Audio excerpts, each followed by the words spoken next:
Los químicos tenían bien ordenados los elementos de que estaba formado el universo.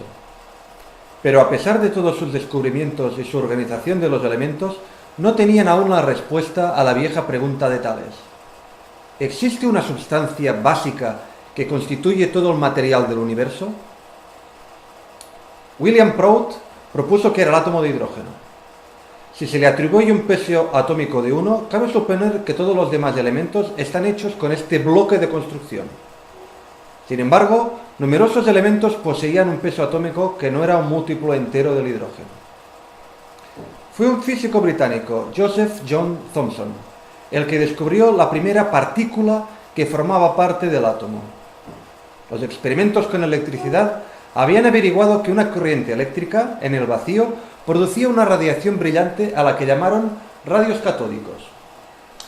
Thomson mostró que estos rayos consistían en partículas muy pequeñas que llevaban una carga eléctrica negativa.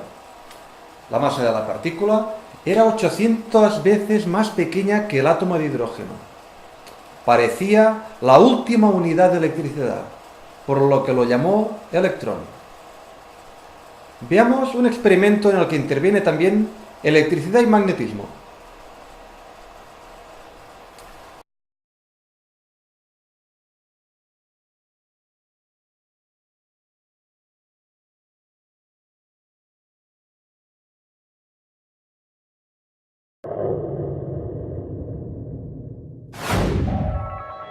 Mira, Pep, Ei, Pep, avui hem preparat un experiment amb 3 elements de la taula periòdica, perquè fins ara no havia aparegut la taula periòdica dels elements i avui apareixerà per primera vegada. Mira, aquests 3 elements els tenim aquí. Són clor, brom i iode. Clor, brom i iode, que els tenim dissolts amb aigua. Aquests 3 elements, d'Oppenheimer, ja l'any 1829, els va associar perquè tenien un comportament similar. Curiosament també va associar altres 3 elements: sofre, seleni i tel·luri, i també calci, estronci i bari. Fins aleshores no estaven descoberts tots els elements, però ell va trobar que s'assemblaven i avui farem un experiment per veure com s'assemblen aquests 3 elements. I després veurem si hi ha alguna relació entre això que va descobrir d'Oppenheimer i la taula periòdica. Què et sembla? Anem a provar? som-hi, vinga.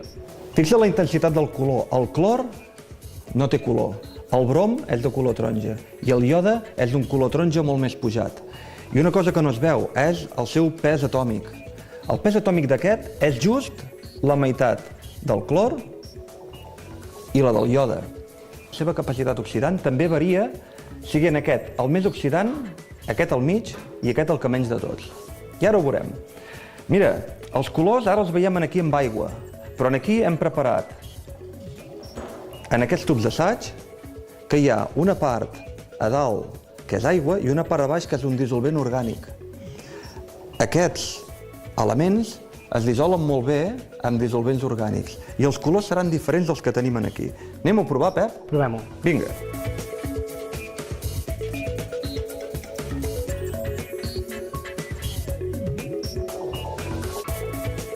Mira, Pep, com la part de sota ha quedat més fosca que no era, perquè el brom prefereix la part orgànica. Mira, posem-lo al costat de l'altre i veurem com ara la part que té color és la de sota. I fixa't aquest com està encara. Fem la mateixa operació. Fem el mateix amb el iode.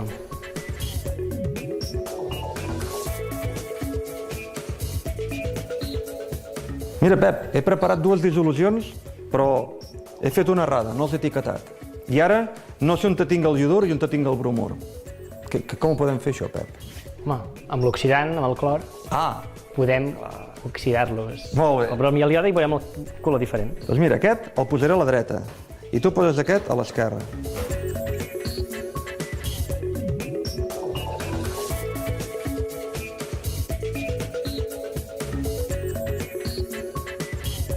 Bé, així és, Pep, tu tenies? Bromur de sodi.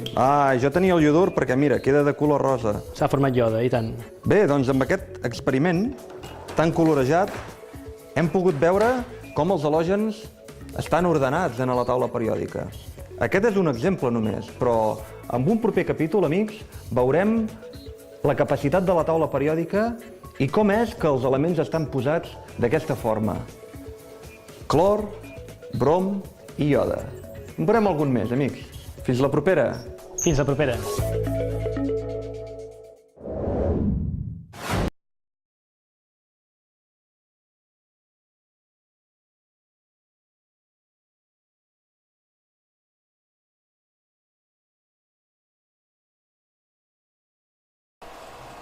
Poco después, el físico francés Antoine-Henri Becquerel descubrió la radioactividad. El uranio emitía rayos y fragmentos de sí mismo, pero habían otros elementos que se comportaban igual, se rompían por todas partes. Era necesario explorar la estructura interior del átomo. Con este objetivo, Ernest Rutherford empezó por bombardear átomos con partículas alfa emitidas por material radioactivo. La mayor parte de las partículas alfa pasaron a través de la fina hoja metálica, pero unas cuantas fueron reflejadas y otras hasta saltaban hacia atrás. Tal y como observó Rutherford, se trataba de algo tan notable como si se hubiesen disparado balas de verdad contra un aje de papel y algunas de ellas hubiesen rebotado. Decidió que las partículas alfa que habían rebotado deberían haber chocado con unos pesados y concentrados blancos en el interior de la delgada lámina de metal. Debía de tratarse de los núcleos de los átomos metálicos.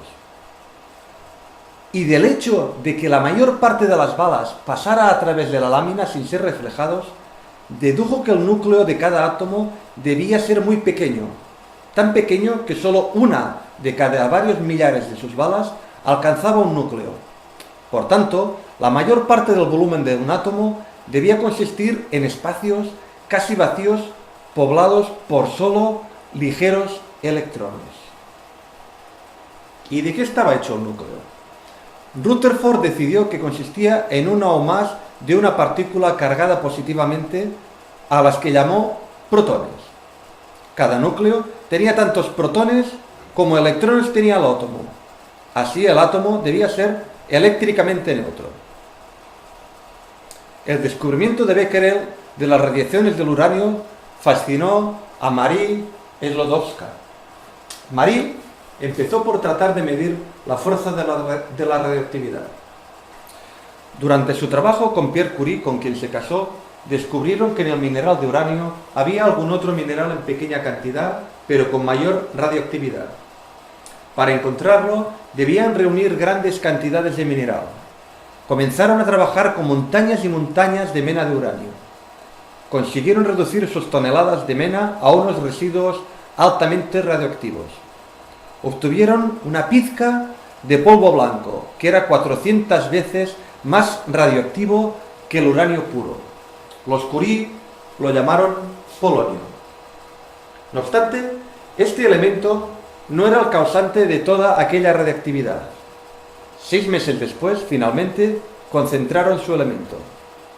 Los Curie llamaron a este elemento radio, debido a su poderosa radiactividad. Pocos meses después de que los Curie rastreasen aquellos dos raros elementos radioactivos, se descubrieron más. En la tabla siguiente vemos la lista de los elementos descubiertos en el cambio de siglo.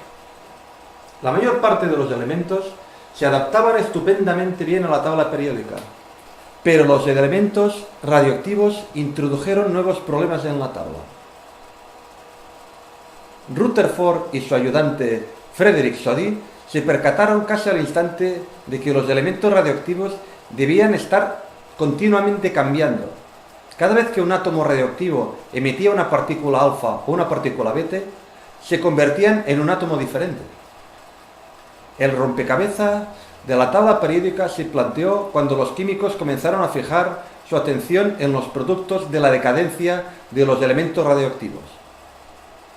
Se encontraron con 3 diferentes series de productos, denominados la serie del uranio, la serie del torio y la serie del actinio. Muy pronto los químicos identificaron lo que parecían más de 40 elementos. Las 3 series terminaban en el plomo. Si el plomo era el producto final, entonces todos los elementos formados deberían encontrarse entre el plomo y el uranio en peso atómico. El problema radicaba en que solo quedaban 3 puestos vacantes en la tabla periódica en ese intervalo. ¿Cómo acomodar más de 40 elementos en 3 vacantes? El colega de Rutherford, Soddy, aportó la respuesta. No eran elementos diferentes, sino únicamente variedades de solo unos cuantos elementos. Un elemento singular debería tener un número de formas diferentes, que difiriesen levemente en peso atómico y con distintas radioactividades. Químicamente, todos pertenecían al mismo lugar de la tabla periódica. Soddy los llamó isótopos, del griego isos, igual, y topos, lugar, es decir, en el mismo lugar. El cómo podía existir un elemento con diferentes pesos atómicos no quedó claro hasta en 1932, cuando el físico inglés James Chadwick describió una nueva partícula atómica. La partícula es el neutrón, que posee la misma masa que el protón, pero no tiene carga eléctrica. Tomando el caso más sencillo, vamos a considerar un núcleo compuesto de un protón y de un neutrón. Dado que existe solo una carga positiva en el núcleo, el átomo tendrá solo un electrón fuera del núcleo. En lo que se refiere al comportamiento químico, el electrón es muy importante. El átomo de hidrógeno siempre posee un protón y permite un electrón, pero su núcleo puede contener también 1 o 2 neutrones. La variedad corriente de hidrógeno no contiene neutrón en su núcleo. El isótopo de hidrógeno, con un neutrón y un protón en su núcleo, tiene un peso atómico de 2. Dado que el peso del neutrón es casi igual al del protón, de forma parecida, el isótopo de hidrógeno, que contiene 2 neutrones y un protón, posee un peso atómico de 3.